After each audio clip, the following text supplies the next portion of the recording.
안녕하세요. 세상에 참 별의별 인간들이 많다는 걸 피부로 느낀 30대 돌싱 사업하는 여자입니다. 아이는 없고요. 결혼하고 또 이혼하는 과정에서 너무 많이 되어서 그냥 이제는 혼자가 좋아요. 사업도 잘 되고 있어서 돈 버는 재미가 참 좋습니다.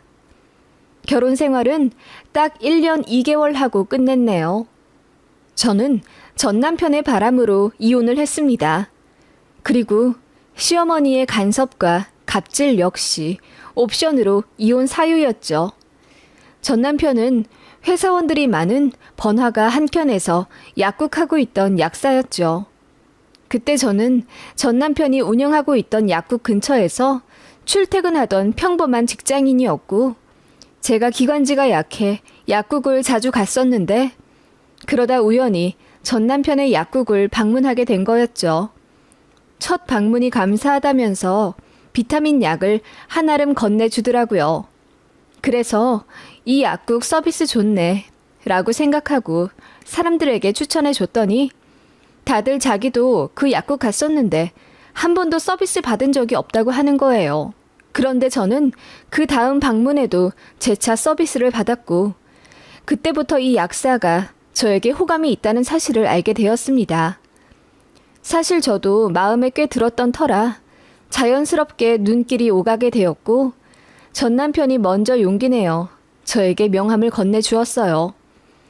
그렇게 그 주 주말에 첫 데이트를 하게 되었고, 뜨겁게 1년 정도 연애하던 사이였습니다. 그러다 전 남편이 먼저 결혼하자고 재촉했고, 정신 차려보니 저는 결혼 준비를 하고 있더라고요. 시댁에서 자기는 지원해줄 돈이 없다고 하더라고요. 게다가 약국 차리느라 대출을 받느라 남편은 마이너스 상태로 결혼을 한 거였어요. 저희 부모님은 공무원 연금 받고 계셔서 노후 준비는 잘 되어 있지만 시댁이랑 비슷한 사정이라 그렇게 몇 천만 원씩 저에게 턱턱 내어주실 여유는 안 되세요. 그렇게 양가에서 지원 안 받고 소박하게 결혼했었는데요. 시어머니가 이 점에 대해 굉장히 불만을 갖고 계셨습니다. 연봉 3천만 원대의 평범한 회사원이 전문직인 약사와 결혼을 하는데 어떻게 친정에서 아무것도 안 해올 수 있냐는 거죠. 그런데 말이 약사지 남편은 재수를 오래 하다가 약대 들어간 거고, 그 대학교 학비도 전부 학자금 대출받아 공부한 거예요. 그리고 폐의 약사 좀 하면서 그 빚 겨우 갚자마자 다시 대출 내어 약국 차린 거고요. 저랑 결혼할 때 남편 명의 대출금만 1억 7천이 넘었습니다. 보증금이랑 권리금 이것저것 전부 다 빚내서 마련한 거거든요. 남편 월 매출은 1,000에서 1,200만 원 정도 왔다 갔다 하는 듯 했고, 거기서 월세며 원금이랑 대출이자 갚고 나면 수중에 500에서 600만 원 정도 남더라고요. 그런데 결혼하고 나서 남편이 갑자기 약국을 확장 이전하고 싶다 하더라고요. 아는 동네에 메디컬 센터가 크게 지어진다는 소식을 들었다면서 그쪽에 빨리 가야 한다는 거예요. 얘기 들어보니 좀 무리한 계획인 것 같아서 말렸더니 남편이 자기를 무시한다며 화를 내더라고요. 그래서 결혼 초 부부싸움을 좀 크게 했습니다. 그런데 시어머니가 들이닥쳐서는 왜 내 아들 결정에 네가 이래라 저래라 하는 거야? 약사랑 결혼하면서 뭐 하나 해오지도 않더니 니네 친정에서 그리 가르쳤다던? 이라고 소리를 지르시더군요. 솔직히 결혼한 지 얼마 되지도 않았고 시어머니 눈빛이 되게 매섭고 말투도 거치세요. 약사 아들 키웠다는 자부심도 대단해서 그 기에 저도 모르게 눌리며 신혼을 보냈던 터라 뭐라 대답도 잘 못하겠더라고요. 남편은 오기를 부리며 저와 상의 없이 2억 정도 추가 대출을 받아 그 동네에 약국을 차렸고 폐의 약사도 고용해 본격적으로 대형 약국을 운영하기 시작하더라고요. 예상대로라면 남편 약국 개업한 6개월 뒤가 메디컬 센터 오픈 예정일이었고, 사업하는 사람들이 의뢰 그렇듯이 알박기를 하며 미리 기다리는 거였어요. 그간 마이너스 나는 건 당연히 몇 달 안에 다 회복 가능하다고 예상했었고요. 남편이 조금 발빠르게 개업을 했었기 때문에 하루에도 몇 번씩 약사들이 찾아와 권리금 얼마 줄 테니 자기네들한테 넘겨라 컨택을 하고 그런다 하더라고요. 남편은 이제 성공이 머지 않았다고 생각해서인지 매일 으스대며 저에게 그것 봐, 내 말이 맞지? 이제 메디컬 센터만 오픈하면 한 달에 1억은 웃어. 너 나한테 잘해야 돼. 알았지? 라고 하더군요. 사실 저는 어떤 호재든 완벽히 장담할 수 있는 건 없다고 생각해서 그 메디컬 센터 들어오는 거 확실하냐고 몇 번이나 재차 물어봤었죠. 그런데 남편이 호언장담하더라고요. 확실한 사람한테 술값 100만 원 지불하고 얻은 고급 정보라면서요. 솔직히 걱정이 많은 저였지만 그래도 잘 될 거라 생각하니 이미 시작한 거 응원은 해줘야 했죠. 시어머니도 저한테 그것 봐라. 우리 아들이 다 생각이 있다니까. 잘 모르면 그냥 조용히 하고 내조나 할 것이지. 뭘 안다고 나서서 내 아들 앞길 망치려고 해. 잘 봤지? 이제 우리 아들이 하는 말에 대꾸 말고 무조건 믿어주고 밀어줘라. 라고 하시더군요. 그리고 저더러 이제 돈 잘 버는 약사 마누라 될 거니까 시댁에도 충성하고 살라며 더욱더 심하게 갑질하기 시작하셨고요.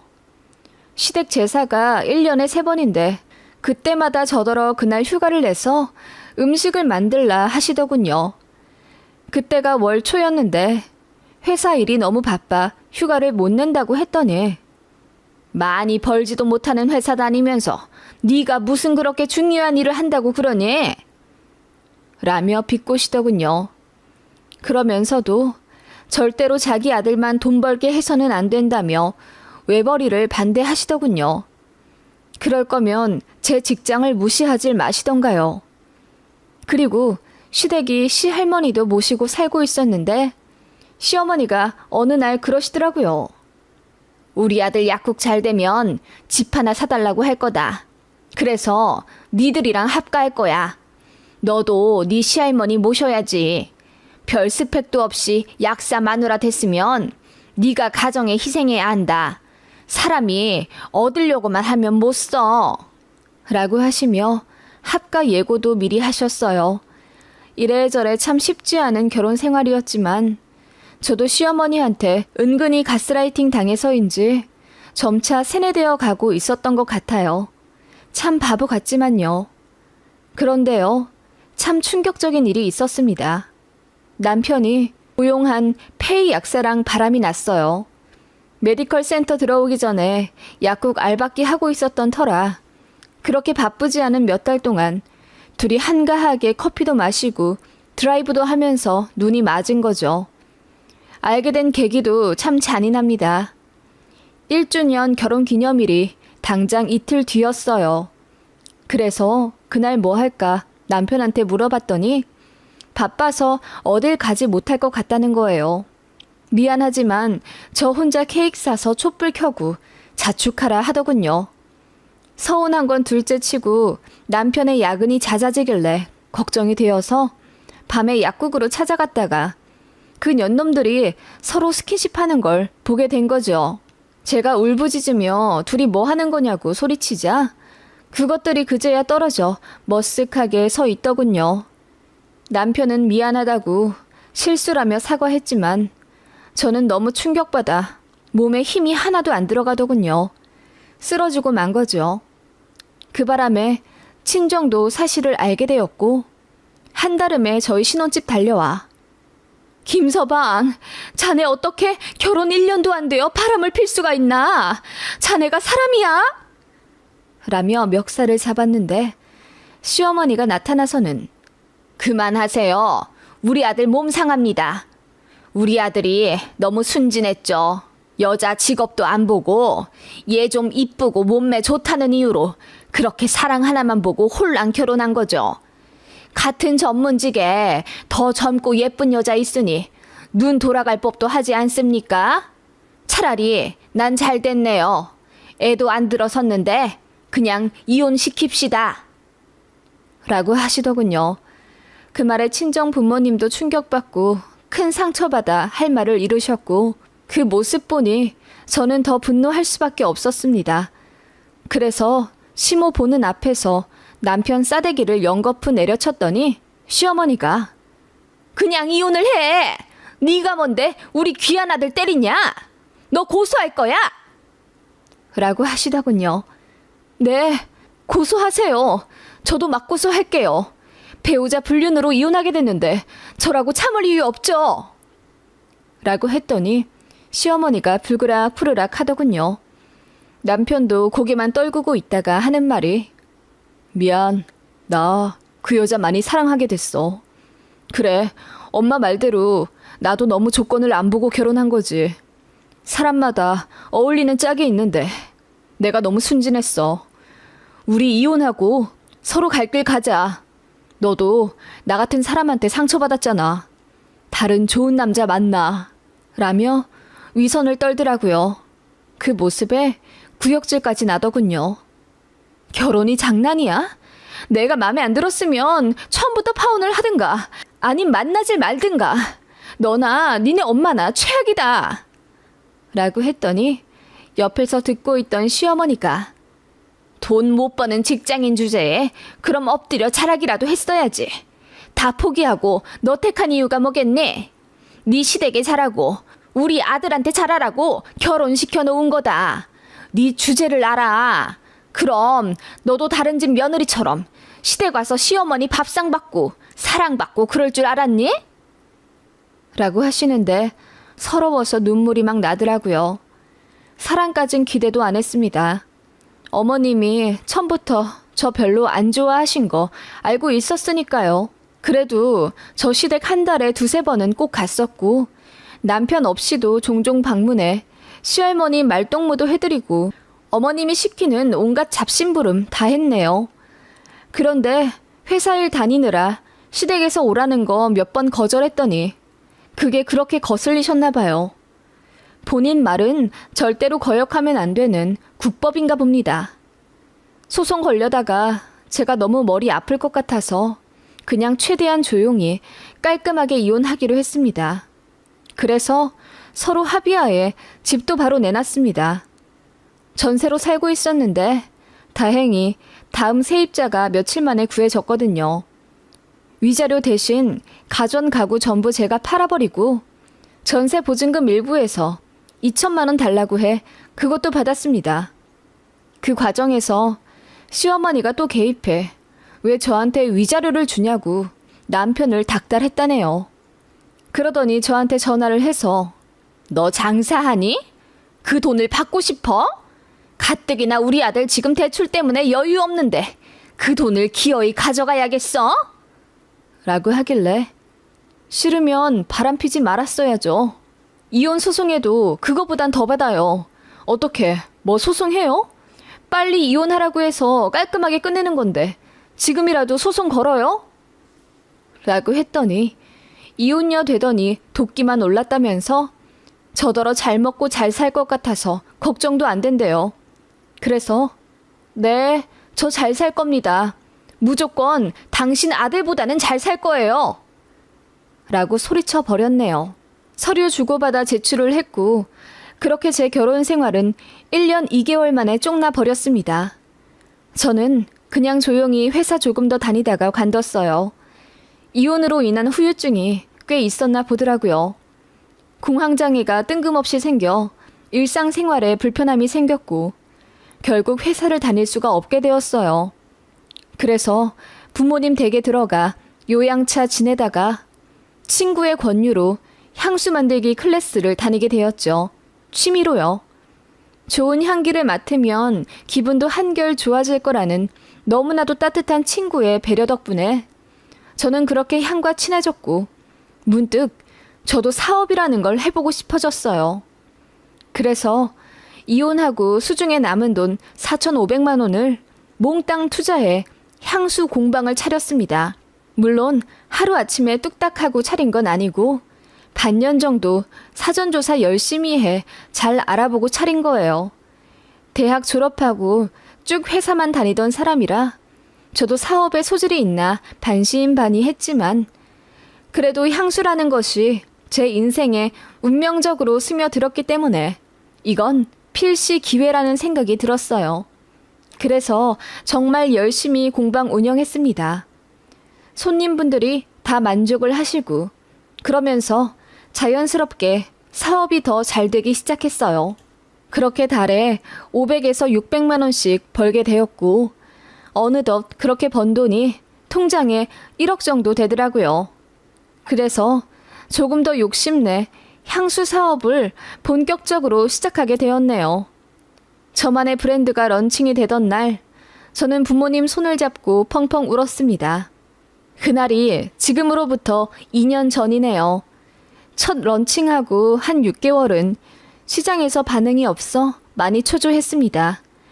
제가 번 돈 모두 부었는데 잘 안 되면 아예 날리게 되는 거잖아요.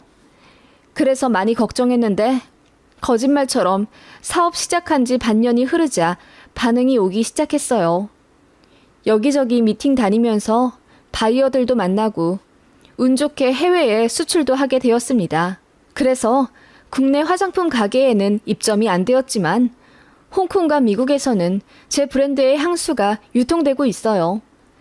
그렇게 저는 해외를 겨냥해 본격적으로 사업을 하게 된 거고 결과적으로 아주 잘 되었어요. 작년에 순수익 19억을 손에 쥐게 되었거든요. 참 행복했습니다. 부모님께 차도 사드리고 집도 인테리어 싹 해드렸네요.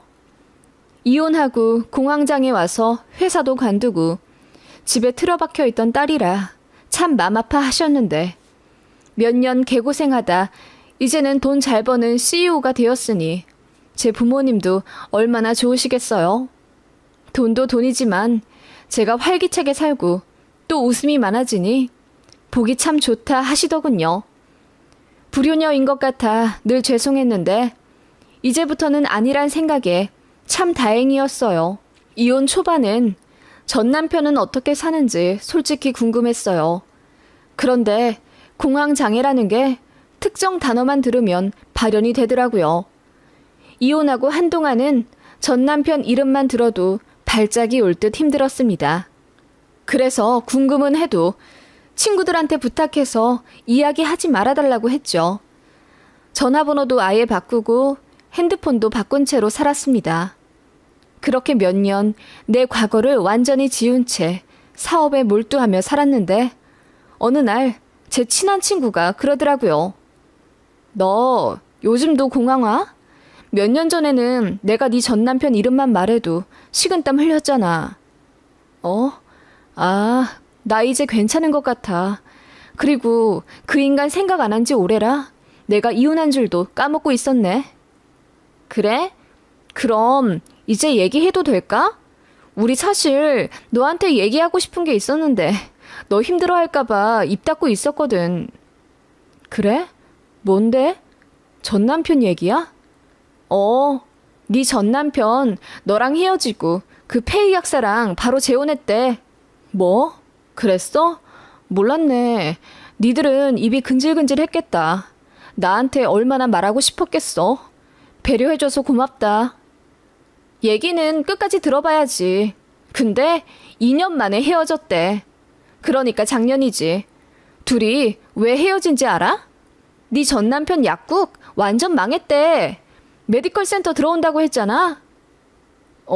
그랬지. 그래서 전 남편이 미리 근처에 약국지어서 알바끼 하고 있었고. 그런데 그 메디컬 센터가 경영권 싸움이 나서 결국 흐지부지 됐었나 보더라고. 한 1년 끌더니 오픈 안 했대. 아, 그래? 그럼 1년 동안 적자만 났겠네? 그렇지. 둘이 부부 약사하면서 돈 왕창 땡길 희망만 갖고 있었고 적자 나는 거 그 와이프 명의로 대출 더 받아서 메꾸고 있었는데 메디컬 센터 안 들어온다고 하니 완전 빚만 떠안고 망한 거지. 친구가 입에 침을 튀기며 이야기하더군요. 그러면서 역시 권선징악은 있다며 저더러 이혼하고 잘 빠져나왔다고 신의 한 수라며 엄지를 치켜 세워주더군요. 속이 시원하면서도 어쩐지 싱숭생숭 하더라고요. 그래서 인터넷에서 그 사람 약국을 몇 년 만에 검색을 해봤죠. 정말 폐업 처리되어 있더라고요. 그 메디컬 센터에 관한 기사도 많이 나 있었나 보더라고요. 제 인생 열심히 살다 보니 몰랐네요. 그런데 정말 뜬금없이 전 남편한테 연락이 왔습니다.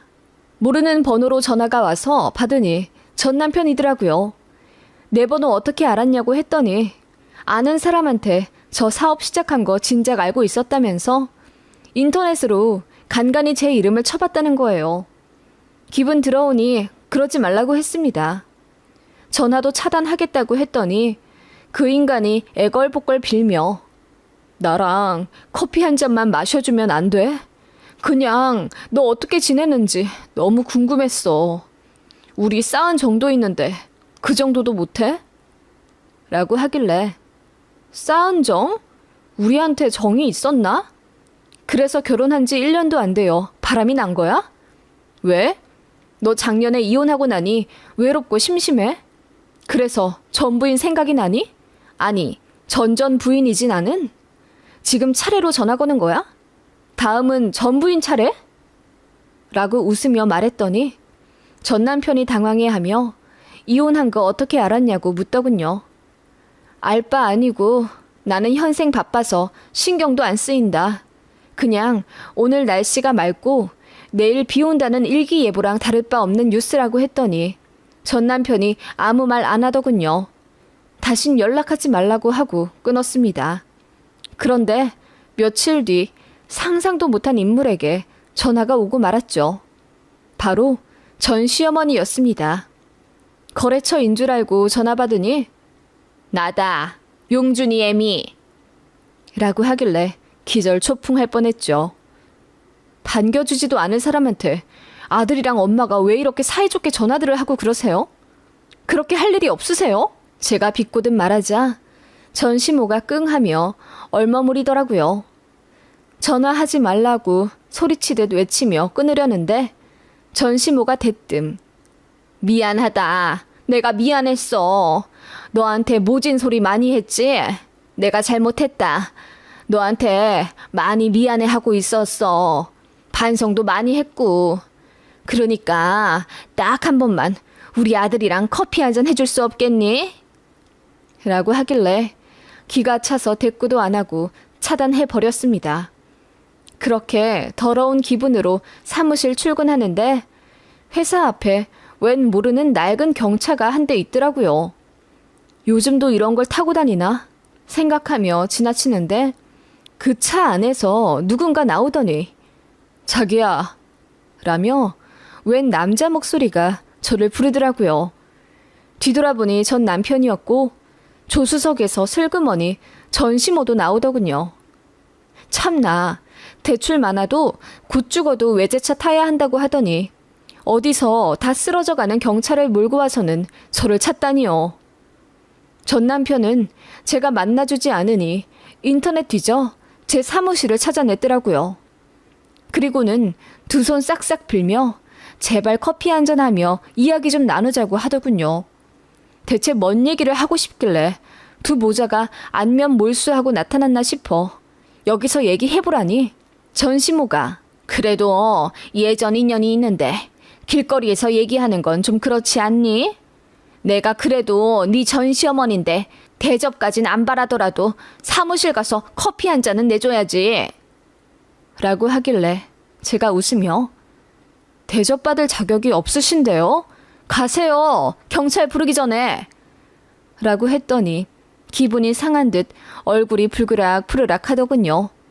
그 모습에 전 남편이 서둘러 전시모를 맞고선 제발 다시 한번 재결합의 기회를 줄 수 없겠냐 하더군요. 언감생신 말도 꺼내지 말라고 했습니다. 한 번 더 연락하면 스토커로 고소한다고 했죠.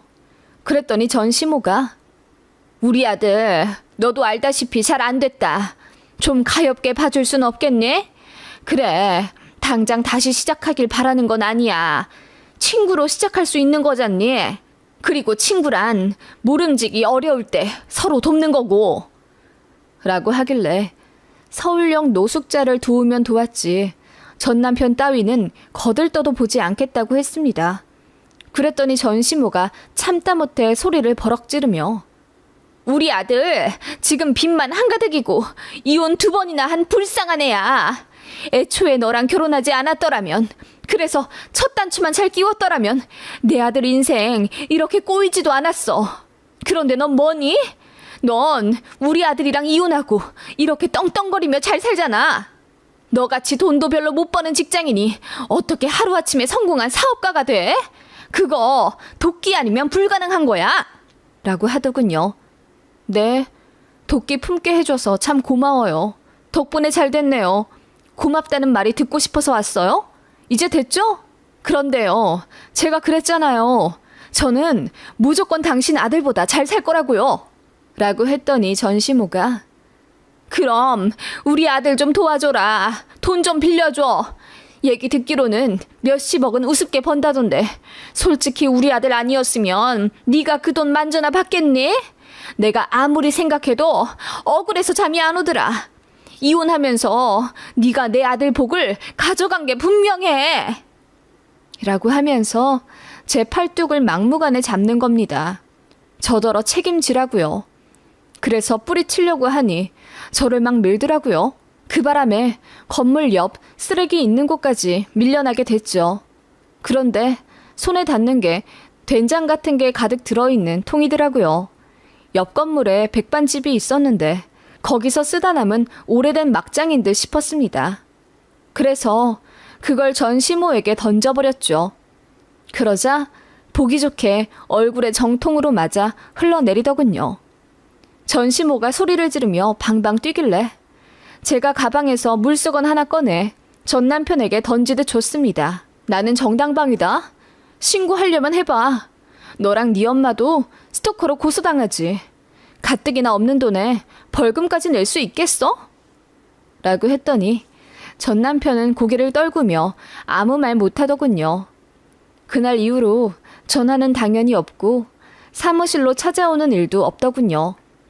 아무래도 찜찜해서 사무실은 옮겨버렸습니다. 안 그래도 이사 예정이 있긴 했었거든요. 속 시원합니다. 그 자식 망한 거요? 아니요. 전시모 얼굴에 썩은 된장 발라버린 게 그렇게 꼬숩고 시원해요. 무시하던 전 며느리한테 된통 당하니 얼마나 화딱지 났을까요? 그날만 생각하면 푸하하 웃음이 나네요. 앞으로 부모님께 더 효도하면서 사회에 좋은 일 하는 멋진 사업인 되겠습니다.